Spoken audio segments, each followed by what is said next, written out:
We start our jam-packed Saturday with Class B's #1 team in New York, the Maine-Endwell Spartans, still unbeaten this season and on the hunt for another shot at a state championship. Maine-Endwell riding a 9-game winning streak into the semifinal with Oneonta, and riding the workhorse that is Jaden Branch, the senior, takes this one 30 yards and a trip to the red zone for Maine-Endwell. A couple plays later, landed Rolo.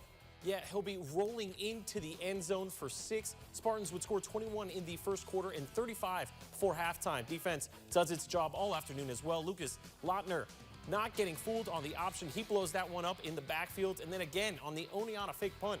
Lautner not buying it. The turnover on downs puts the Spartans in plus territory. And then it's Preston Ocker calling his own number to put the nail in the coffin.